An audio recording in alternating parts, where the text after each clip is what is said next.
আসসালামু আলাইকুম বন্ধুরা, চলে এলাম আরেকটি চটপটা রেসিপি নিয়ে। চলুন দেখে নেওয়া যাক। একটি ছাঁকনিতে পরিমাণ মতো টক দই নিয়ে 2 থেকে 3 ঘন্টা জল ঝরাতে দিয়েছিলাম।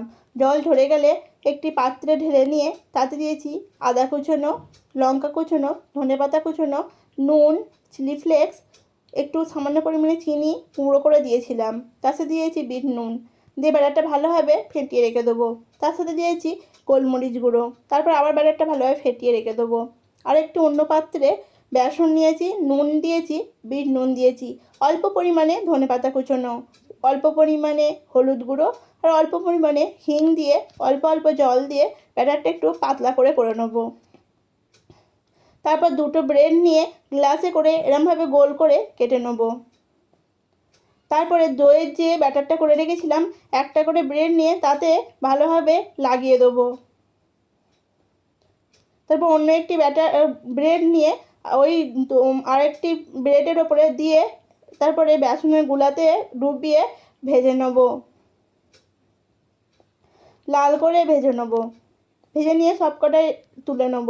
তারপরে একটি পাত্রে 1 পিস করে ব্রেড নিয়ে তার উপর মিষ্টি দই ফেটিয়ে রেখেছিলাম সেই ফেটানো মিষ্টি দই ও পেঁয়াজ কুচোনো, টমেটো কুচোনো, সামান্য পরিমাণে লাল লঙ্কার গুঁড়ো, ধনেপাতা ও পুদিনা পাতার চাটনি, তেঁতুলের চাটনি, সামান্য পরিমাণে বিট নুন, তারপরে বেদানা দিয়ে তার উপরে দিয়েছি অল্প পরিমাণে ঝুরি ভাজা দিয়ে ভালোভাবে সাজিয়ে নেব।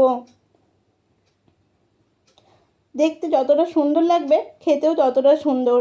দেখুন কত সুন্দর লাগছে। একটু চামচে করে কেটে দেখাচ্ছি কতটা নরম ও স্মুথ হয়েছে। মুখে দিলেই মিলিয়ে যাচ্ছে, এতই সুন্দর লাগছে খেতে। আপনারা একবার অবশ্যই বাড়িতে বানিয়ে দেখবেন। ভিডিওটি ভালো লাগলে লাইক করবেন, শেয়ার করবেন এবং আমার চ্যানেলটি সাবস্ক্রাইব করে দেবেন। আল্লাহ হাফেজ।